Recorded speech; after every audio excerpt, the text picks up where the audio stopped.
どうも、ワンピースの謎を解く仮面 YouTuber、ゆえてなんぼのゆでろです。ありがとうございます。いいね。チャンネル登録してね。今回考えたいキャラクターは、ミス・ゴールデンウィークです。ミス・ゴールデンウィークは、イム様、そして800年前に繋がっていくと考えます。どういうことでしょうか。一緒に考えていきましょう。よろしくお願いします。ただしこうした非公式の考察を知ることによって、ワンピース本編を読む楽しみが損なわれると感じる方は、今すぐ動画をストップさせてください。よろしいでしょうか。行きましょう。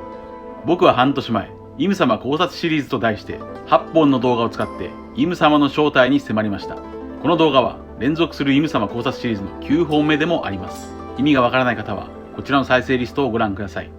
このイム様考察シリーズの6本目の動画を出した時、僕も考えていなかった考察をコメント欄にいただきました。それは僕のイム様の考察内容と合致するキャラクターがいるとカエナーさんからいただきました。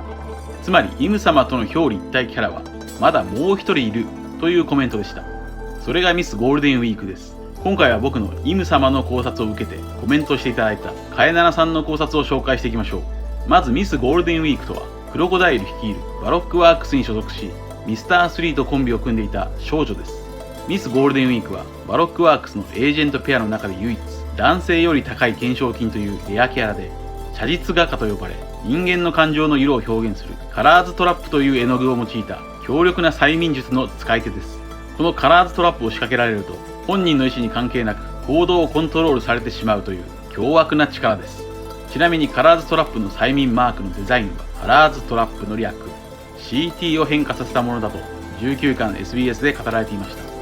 そしてこの力は悪魔の実の能力ではないところがポイントです。それではこのミスゴールデンウィークと僕のイム様の考察がどのようにつながるのか順番に考えていきましょう。まずイム様考察シリーズの1本目の動画で僕はイム様イコールイム様であり、それはドクタークレハがイム様の表裏一体キャラだと考えました。ドクタークレハが登場したドラム王国で初めて聖地マリージョアの話が登場したことから、ドラム王国と聖地マリージョアは表裏一体の関係だと考え、さらにドクタークレハが登場したのは134話、話数の語呂合わせはいざよい。いざよい。いざよいとは十五夜満月の次の夜、そしてそれは16。つまりイムです。さらにイム様が聖地マリージョアの空の玉座に座り、隠れた世界の王であることが発覚したのが908話、話数の語呂合わせはクレハ。クレハという双方向からのつながりがあります。そしてイム様イコールイム様であれば、イム様は天竜人たちを治療または不老に導いているのではないかと考えました。これはドラム王国でイッシー20、つまり国の医師たちを独占していたワポルとリンクする可能性があり、そこから世界政府は不老を独占しているのではないかと考えました。これは元天竜人であるドフラミンゴが治癒中の実を独占しようとしていたことともリンクします。この空の玉座に座るイム様とミスゴールデンウィークはまずカラーでつながります。空の玉座はカラーの玉座であり、さらにカラー、つまり色の語呂合わせは色または色、16と56です。なぜ小田先生はミスゴールデンウィークの能力を悪魔の実の能力にしなかったのでしょうか。ミスゴールデンウィークの能力を悪魔の実だと捉えた場合、それはいろいろの実になるでしょう。となれば、イム様とのつながりがすぐに見えてきてしまうことから、小田先生はミスゴールデンウィークの能力を悪魔の実にしなかった可能性がないでしょうか。そして自称神であるゴロゴロのエネルの天敵はゴムゴムのルフィであり、5月、つまりメイだと捉えれば、天竜人の元奴隷メロメロのハンコックの天敵はゴムゴムのルフィでした。さらにイム様の天敵、つまり神の天敵はゴムの D、ルフィです。となると色、つまりカラーズトラップを使うミスゴールデンウィークの天敵もゴムのルフィとなるでしょう。さらに僕は同じ動画でイム様のヒントキャラとして仏の殿安を考えました。イムイコール仏だからです。仏の殿安の異名は太鼓持ちの殿安であり、その正体は下月康家でしたが、975話で康家はもみじ林が好きだったことが明かされており、もみじイコールクレハで太鼓持ちイコールドラム王国と考えると、殿安はイム様とドクタークレハをつなぐヒントキャラなのでしょう。そしてもう一人の仏の戦国もいます。仏の戦国の好物はもち米から作ったおかきです。そしてミスゴールデンウィークの好物はうるち米から作ったせんべいというつながりがあります。またミスゴールデンウィークが主人公となった扉絵連載作戦名ミーツバロックで、ミスゴールデンウィークは仏の戦国や仏の殿安と同じようにアフロヘアに変装していました。この作戦名ミーツバロックでミスゴールデンウィークは夢の虹色でリンゴ型の帽子をかぶった画家に変身していました。このミスゴールデンウィークのリンゴのイメージはこちらの動画で考えた天竜人たちがゴッドバレーで製造していたかもしれない禁断の果実生命の木の実のイメージとリンクしているのでしょうか。またこちらの動画では空の玉座に座るイム様のイメージや106話に登場したウソップが作った雪の芸術スノークイーンのイメージから椅子に座る女王の複製について考えましたが、ミスゴールデンウィークは117話で初登場した時椅子に座って正座をしていました。それは空の玉座ならぬカラーの正座でしょうか。次にこちらの動画ではイム様がもしも天竜人の不老を実現しているなら、それはコールドスリープ人工冬眠状態を聖地マリージョア限定の空間で実現しているのではないかと考え、それは雪雪の実のモネがヒントキャラだろうと考えました。人面鳥ハーピーであるモネの T シャツにはハッピーと書かれており、それはドクタークレハの口癖ハッピー会ともつながります。そしてミスゴールデンウィークは118話でミスター3の白いろうそくの家の中で寝ていました。この時のミスゴールデンウィークはコールドスリープのイメージと合致しています。さらにミスゴールデンウィークの年齢はドクタークレハやシュガーと同じく幼く見えて実は16歳という設定であり、16歳はイムです。そのように考えるとイム様の正体は800歳の不動の少女という可能性もあります。次にこちらの動画ではイム様の能力は空気を操る能力ではないかと考えましたが、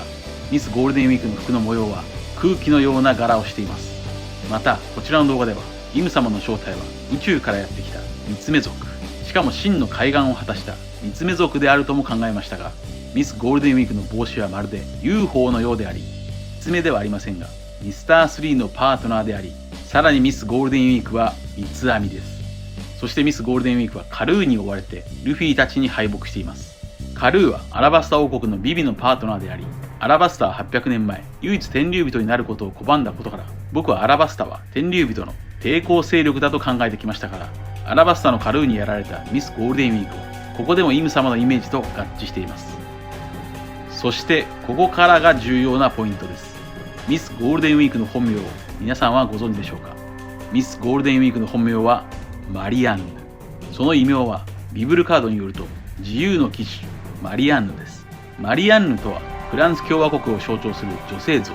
もしくはフランス共和国を擬人化したイメージ、自由の女神としても知られています。マリアンヌの異名が自由の騎士とされていることからも、マリアンヌイコールフランスで間違いないでしょう。芸術の都はフランスのパリです。ミスゴールデンウィークイコールマリアンヌであり、マリアンヌイコール仏国、つまりフランス、それはイムなのです。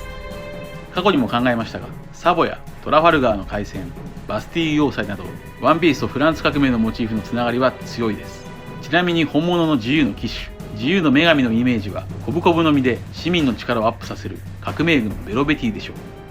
そして次に重要なのが作戦名ミーツバロックです。ミーツバロックではミスゴールデンウィークが主人公となり、折々の実の海軍ヒナが登場してミスター2をロックしたり、バロックワークスたちの監獄の話が描かれています。この作戦名ミーツバロックが掲載されたのは38巻から43巻、つまり世界政府と戦ったエニエスロビー編です。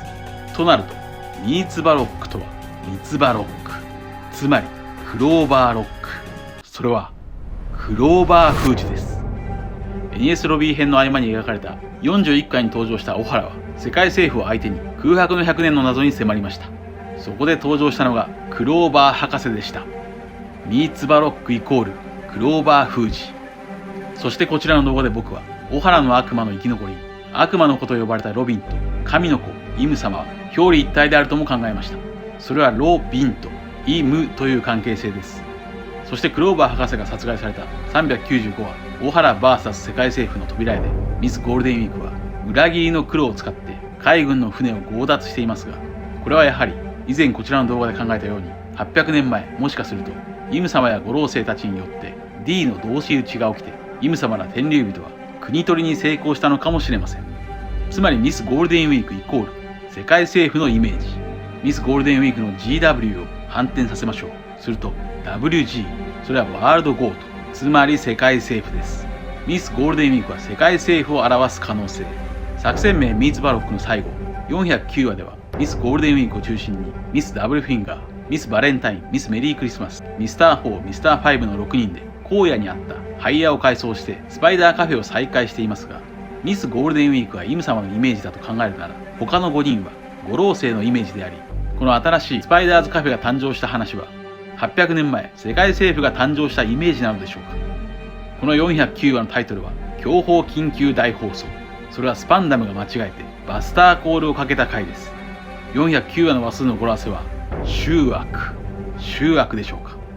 となるとミスゴールデンウィークが放った人々の夢を具現化する催眠術、夢の虹色ももしかすると800年前のヒントになっているのでしょうか。例えばそれはイム様や天竜人が全世界の人々に仕掛けた催眠術、空白の100年を実現させたイメージにつながるかもしれません。以上です。僕のイム様考察シリーズからコメント欄でかえななさんはミスゴールデンウィークはイム様と表裏一体であると考えてくれました。皆さんはどう思いましたか。ご意見や考察してほしい謎があればコメント欄までよろしくお願いします。ありがとうございました。チャンネル登録やコメントよろしくお願いします。